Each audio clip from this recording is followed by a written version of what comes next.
service and thereafter a fundraiser at Kurgung Boys High School. Ayub Abdikadir reports. Mosop constituency in Nandi County offered Gachagua a platform to amplify his narrative about the government being a shareholding entity that apparently belongs to those who voted for it, calling on the people of Nandi County to remain patient as the state works on development projects and employment opportunities that would prioritize Kenya Kwanza supporters. Rais ako pale. Niko hapo. Huyu Felix ako hapo. Rais mnamjua. Mimi mnanijua msimamo yangu. Ya kwamba watoto wakiwa wengi kuna wale kwanza ya kuangaliwa, si mnajua? Sasa huyu Felix ako pale ndio mwenye kuunganisha mawaya. Mambo yetu tumepanga. His remarks similar to the last time he sparked public debate by hinting at preferential treatment for Kenyans who voted for the government. Mambo iko sawa. Chakula iko jikoni, karibu kuiva. Watoto ni wengi, chakula ni kidogo. Iko watoto ya nyumbani, iko ajirani, iko namna hiyo, na nyinyi mtulie. Chakula ikiiva, sisi ndio wenye kupakua, na watoto tunawajua kwa sura na kwa msimamo. Hatuwezi kuwa confused. Kuna mtu ajua watoto yake.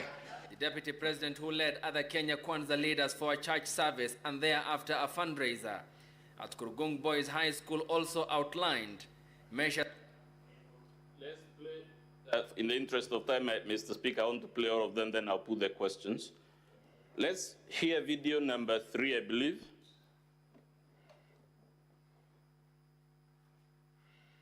Gachagua says he has no apologies to make over his shareholders' narratives, saying those who voted in the Kenya Kwanza government should reap big from the government. Well, Gachagua, who was speaking in Nandi County, where he led a fundraiser towards the construction of the ACK Plaza in Kapsabet town, also dismissed claims that there are differences between himself and President William Ruto. Martin Munene has the details. Deputy President Rigathi Gachagua was in President William Ruto's Rift Valley backyard on Sunday, where he presided over a fundraiser in aid of Kapsabet ACK Church. And here, the DP made it clear that he was not backing down on his shareholders' gospel that has left a bad taste in many people's mouths. I am unapologetic to demand and to insist that those who believed in William Ruto and supported him to a man have every right to benefit immensely from his government. I have no apology. Let's play video number 4, 8, and 11 in that sequence. Serikali, a government is like a company. There is shareholding. Kuna wale who have invested a lot of shares. Kuna wale wameweka kidogo. Kuna wale wamekataa. Lakini wote ni wa Kenya. So ndio tukasema kama wewe umeenda kupanda mahindi, ama wacha nipeane example ya ng'ombe kwa sababu niko Kajiado. Wewe uko na ng'ombe yako ya maziwa. Hiyo ng'ombe imezaliwa ikiwa njao, umeichunga vizuri, umepatia majani, umenunulia dairy mill, umepatia chumvi, umepeleka kwa malisho, umepatia maji, imezaa, imeanza kukamuliwa. Wewe unatakiwa kwanza ukuwe mtu ya kwanza kukamua hiyo ng'ombe na kukunywa maziwa. Serikali, a government is like a company. There is shareholding. Kuna wale who have invested a lot of shares. Kuna wale wameweka kidogo. Kuna wale wamekataa. Lakini wote ni wa Kenya. So ndio tukasema kama wewe umeenda kupanda mahindi, ama wacha nipeane example ya ng'ombe kwa sababu niko Kajiado. Wewe uko na ng'ombe yako ya maziwa. Hiyo ng'ombe imezaliwa ikiwa njao. We can go to the next because we see an element of repetition. Let's go to the next video.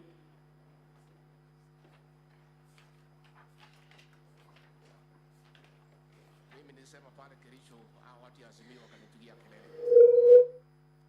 Nikasema Kenya hii kila mtu afanyiwe kazi. sababu kila mtu analipa kodi. Na hao wabunge wakiongozwa na Kimani Ichung'wa wako pale bunge. Wagawe pesa kwa kila mtu Kenya. Na hivyo ndivyo inaendelea. Yes, video number 11. Ikifika watu ya kukusaidia, utatafuta.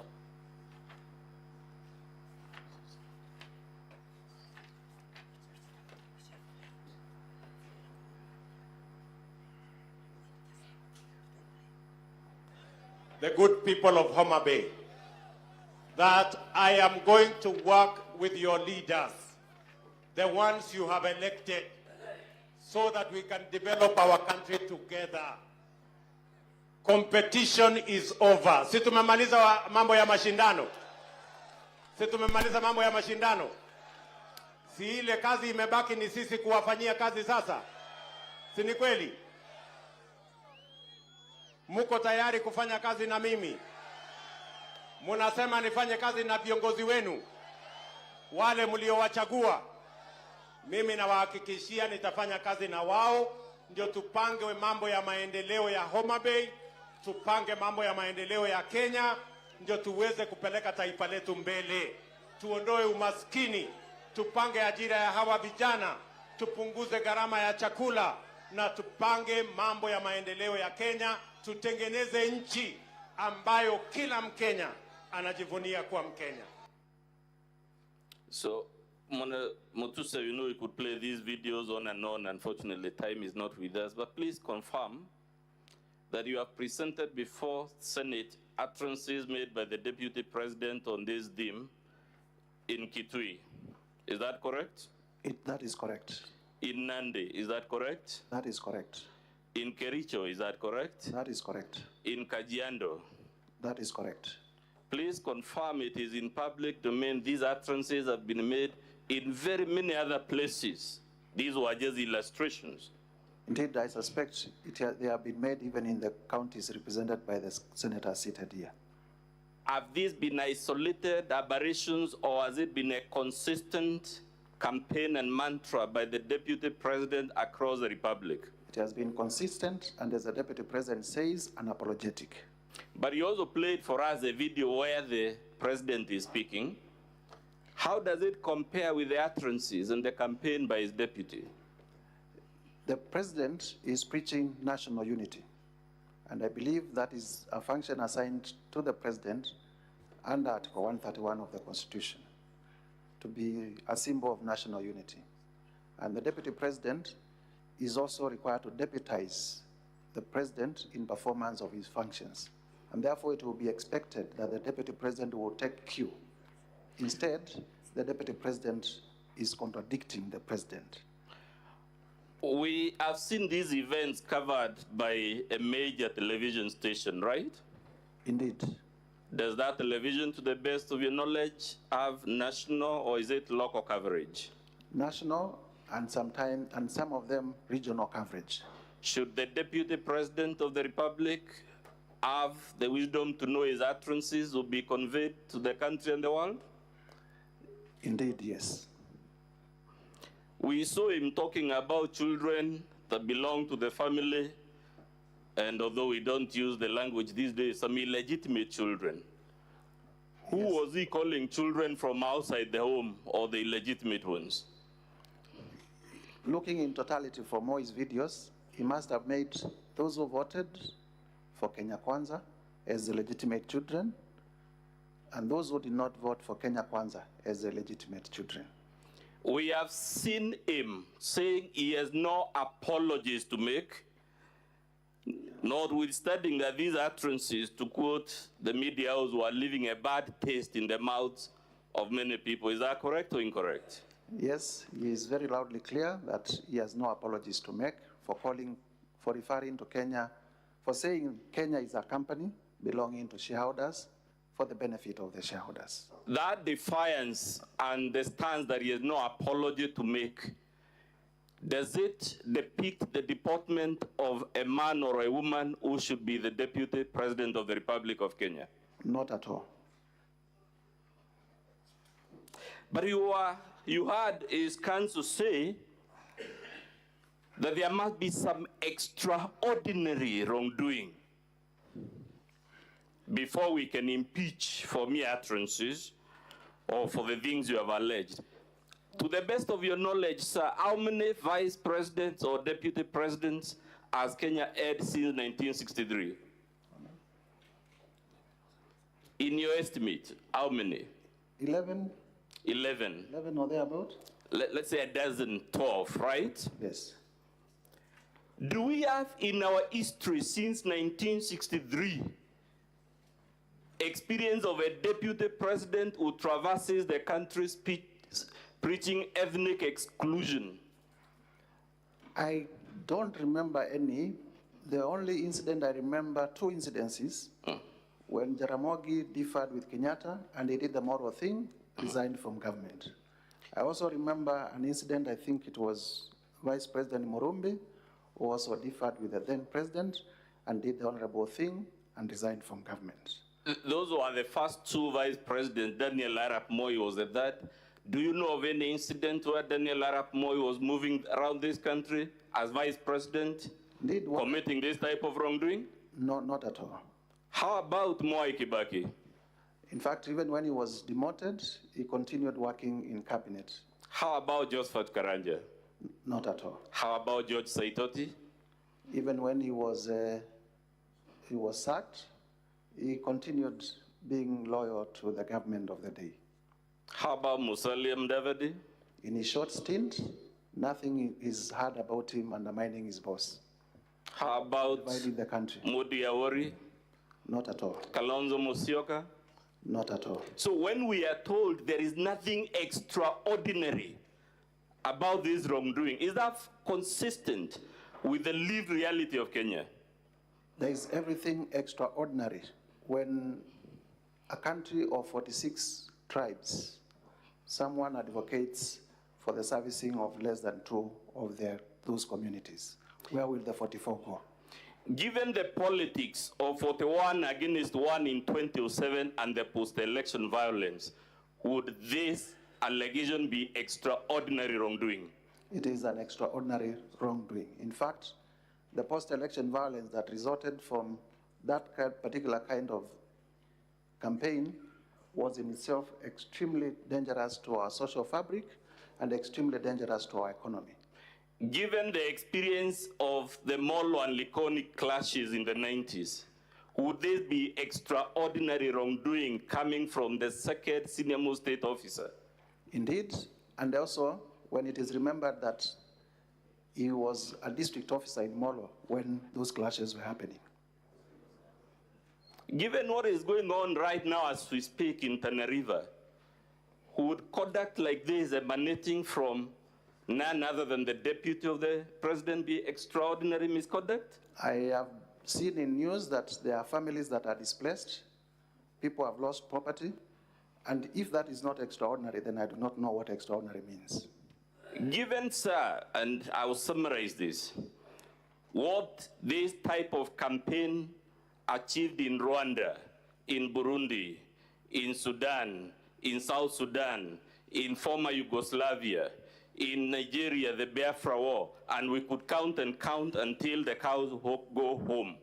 Can anyone be heard in good conscience to say that this is not extraordinary misconduct?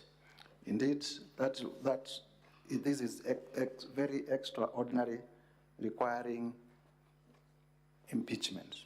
Please confirm, because we are pressed for time, that the evidence you're relying on this ground applies equally to allegation number 5 of your motion. Just a minute to confirm. What is your complaint in allegation number 5? Allegation number 5, Mr. Speaker, will be at page 16 to 17 of volume 2. Allegation number 5. Just a minute. Mr. Speaker, honorable members, our allegation number 5 relates to gross violation of Article 3(1) of the Constitution and Article 148(5)(a) of the Constitution, which specifically, is in relation to the breach of the oath of office and allegiance. Does the oath of office require the Deputy President to promote national unity or the shareholder politics? The oath of office demands of the Deputy President to promote national unity. And what is your complaint in ground number 6, sir? In ground number 6, that again is on page 16 to 17, Mr. Speaker. ground number 6 is about serious reasons to believe that the Deputy President has committed a crime under national law pursuant to Article 151B and 2 of the Constitution. And what is the specific complaint? The specific complaint is that there are serious reasons to believe that His Excellency Rigathi Gachagua has committed crimes under Section 13(1)(a) and 62 of the National Cohesion and Integration Act. Can you please read for us those sections of the law? Section 13 of the National Cohesion and Integration Act provides that it is an offense. Honorable Speaker, that section will be in volume 7 of the Assembly's documents. That it is an offense for any person to use threatening, abusive, or insulting words or behavior where the person intends to stir up feelings of ethnic contempt, hatred, hostility, violence, or discrimination. The section also makes it an offense to use words or engage in such behavior when, having regard to all the circumstances, ethnic hatred is likely to be stirred up. Is ethnic hatred likely to be stirred up by this campaign of shareholding? Obviously. Is it likely to stir up ethnic contempt? Obviously. What does Section 62 say? Section 62 of the National Cohesion and Integration Act states that a person commits an offense when the person makes statements that are intended or are likely to stir up feelings of ethnic contempt, hatred, hostility, violence, or discrimination. Are the utterances by the Deputy President likely to trigger any of those things? Yes, indeed. As a matter of fact, Honorable Mutuse, that law you just read, National Cohesion and Integration, wasn't it the law Parliament enacted to ensure we never go back to where our country was in 2007, 2008 because of utterances like this? It was pursuant to the post-election violence, and the country resolved that we needed a law as a result. And therefore, it is a law that is supposed to ensure that we in office live to promote national unity and not the opposite. Given that history and why that law exists, sir, we repeat the question. Has the Deputy President committed ordinary or extraordinary wrongdoing? He has, under Article 150 of the Constitution, in relation to this ground, there are serious reasons to believe that he has committed wrongs against the National Cohesion and Integration Act, and if extraordinary in nature. And if you allow me, these are not my words. I have been accused of urging the National Assembly to believe me. These are not my words, they are words of the Constitution under Article 150. Thank you. I want us, Mr. Speaker, we're urging the Senate, if you consider the evidence so far adduced, then that evidence applies to ground 1, 5, and 6. So we are prosecuting them together to save on time. Let's go to allegation number 7, sir. Mr. Speaker, that allegation runs from pages 17 to 31. It was the one you were told runs from falsehoods, culminating in the embarrassing and other things. Let's see whether it is actually falsehoods, embarrassing, and the other adjectives that we were told. And I would urge members to work with me by holding volume 2A of the Assembly's documents, together with our volume 6, 6, I only mention it briefly.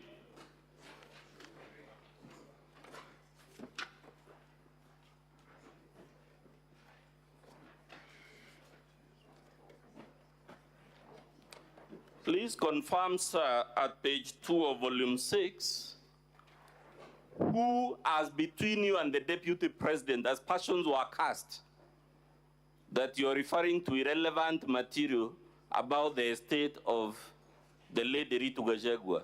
Between you and the deputy president, who has brought up this issue of the estate? Is it you or is it him? In the response by the deputy president, on page 2 of volume 6, indeed, he did bring out the issue of the estate of his late brother in response to the allegations that he has acquired properties worth 5.2 billion within the period that he has been deputy president. So we'll come back to that document much later. I'm only mentioning it now, sir, to clear the air, whether it is you trying to whip emotions by bringing up this matter, or it is the deputy president attempting, by his own response, to hide behind the shadow of his late brother. I never mentioned any of my deceased relatives. I have them, but I never mentioned any. The deputy president is the one who mentioned his deceased relatives. He's actually the one who has brought this material, isn't it? Indeed. Good. Now we'll come to it. Let's go back to your allegation. Ground number 7, sir. Can you tell the Senate in summary, we are so pressed for time, what is... Mr. Speaker, honorable members, under ground number 7, our allegation is that there are serious reasons to believe that His Excellency Rigathi Gachagua has committed crimes under Section 45(1), 46, 47A3, and 48(1) of the Anti-Corruption and Economic Crimes Act, as well as Sections 2, 3, 4, and 7 of the Proceeds of Crime and the Money Laundering Act. And in short, during the short period that I was doing research on this motion, I have come across properties that are registered in the name of the deputy president or in the name of his children or other proxies that run cumulatively to a value of about 5.2 billion. And there is no clear trace of where the monies to purchase those properties came from, and therefore, under the Anti-Corruption and Economic Crimes Act, qualify to be unexplained assets. Number 2, I have also listed companies that are associated with the deputy president, 22 of them. And these companies, you look at the objects and purposes, they are all the same. And it is our theory and our evidence that these companies have been used for money laundering. Similarly, I have also listed companies that have been transacting with the office of the deputy president, the office held by the deputy president, His Excellency Rigathi Gachagua, with tremendous respect. And they are being paid from that office, and we have laid ground for serious reasons to believe that these companies are actually conduits for corruption, and that political responsibility, even when he's not the accounting officer, rests with the highest holder of that office. And that is the case we are making here. And we shall be showing the connection between the properties and His Excellency Rigathi Gachagua. And in a case of unexplained assets, it is upon the person to show where they actually got the money to buy the assets. We have evidence that the assets belong to him. Let's begin with the companies, Honorable Mutuse. You said you have attached Form CR12 to your motion. Indeed, I have attached Form CR12 being evidence of